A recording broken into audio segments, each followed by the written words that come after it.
के programme AICC ने दिया है पूरे देश के सब राज्यों के अंदर 25 से 30 के बीच में रैलियां हो रही है। उसके बाद डिस्ट्रिक्ट लेवल पे होगी, ब्लॉक पे होगी।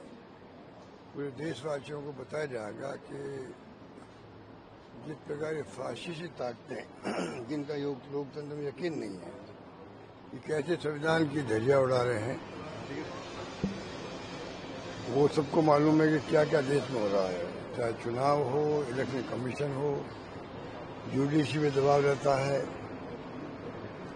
और जिस प्रकार इनकम टैक्स, ED और CBI, ये तमाम जो हरकतें हो रही है, माहौल ऐसा बन गया कि लोग चिंता करने लग गए। तो संविधान से देश चलना चाहिए, कानून का राज होना चाहिए, तब तो सब लोग सुरक्षित महसूस करेंगे, सबको समानता का अधिकार मिलता है। तो उसी के अंतर्गत भी जो सोनिया जी और राहुल जी पे जो ED ने चार्जशीट पेश की है, तो पूरी तरह पागलपन है। जो अखबार हमारा 90 साल पुराना अखबार है, हमारा खुद का नेशनल हेराल्ड, पंडित नेहरू ने शुरू किया। वो अखबार समय के साथ में आज़ादी की जंग में बहुत बड़ी भूमिका अदा करी। सबको गर्व है विरासत पर, नेशनल हेराल्ड की विरासत पर। समय के साथ में ऐसी स्थिति बन गई कि अखबार का वित्तीय प्रबंधन गड़बड़ गया, अखबार बंद करना पड़ा। वो कर्मचारी जो हैं उनको 10-10 साल तक, 12-12 साल तक सैलरी नहीं मिली। तो कांग्रेस ने वापस पुनर्जीवित करने का प्रयास किया।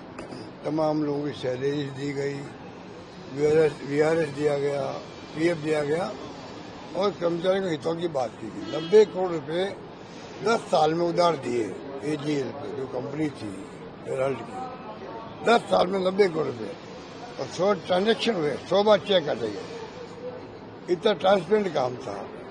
उसको लेके जो है जिस प्रकार से ये हरकतें कर रहे हैं, उसी में आप चार्जशीट कर रहे हैं। और जो कंपनी बनाई गई यंग इंडियंस के नाम से, वो कंपनी नॉन प्रॉफिट कंपनी है, वो जिसमें कोई भी जो उसका डायरेक्टर है 1 रुपया ले नहीं सकता, कोई तरह का लाभ उठा नहीं सकता। नॉन प्रॉफिट कंपनी कहलाती है कानून के अंतर्गत। जो 2013 में अमेंडमेंट हुआ था, 1956 का कानून था पहले कंपनी लॉज का, धारा 25 थी। अब अमेंडमेंट हुआ 13 के अंदर, धारा 8 हो गई। उसके अंतर्गत कंपनी बनती है, उसमें कोई प्रॉफिट नहीं होता है। इनको मालूम है, सरकार को मालूम है कि ये कंपनी नॉन प्रॉफिट वाली है, तब भी उसको लेके इश्यू बना दिया गया और नया केस बना करके आपने चार्जशीट पेश कर दी। तो आप सोच सकते हो कि जब सोनिया जी और राहुल जी पर केस हो सकता है, चार्जशीट पेश हो सकती है, हिंदुस्तान में कितने हमारे कार्यकर्ताओं पर, खाली कांग्रेस के नहीं, जो भी विपक्षी दलों के कार्यकर्ता है, काले झंडे दिखा दो। अभी सीकर में दिखाया, धरना दे बीकानेर के अंदर, तो लोग अरेस्ट कर लिए गए, तंग किए गए। पूरे देश भर में लोग, पत्रकार हो, साहित्यकार हो, लेखक हो, पॉलिटिकल कार्यकर्ता हो, जो सरकार के विरोध में लिखेगा, जो उसको जेल जाना पड़ेगा। कितने लोग जेलों में बैठे हुए हैं, किसी को मालूम है क्या? तो ये हालात जिस देश में हो गए हो, इसलिए संविधान बचाओ की रैलियां पूरे देश भर में हो रही है। जनता तक बात पहुंचाई जाएगी किस प्रकार की हरकतें ये फासिस्ट लोग कर रहे हैं, इनका मुकाबला किया जाएगा। आज पहलगाम में इतनी बड़ी घटना हुई है, पूरे देश एकजुट है, उनके साथ में है। ये मैसेज दिया गया है विपक्षी दलों द्वारा भी, तमाम लोग हम आपके साथ खड़े हैं। एक तो भावना ये है विपक्षी दलों की, और एक भावना इनकी होती है बदले की भावना की। तो फर्क है। Welcome to K-Mall, a premium project by Kaleen Group. K-Mall is in the heart of Kolkata's electronic, garment and lifestyle hub, Khidirpur.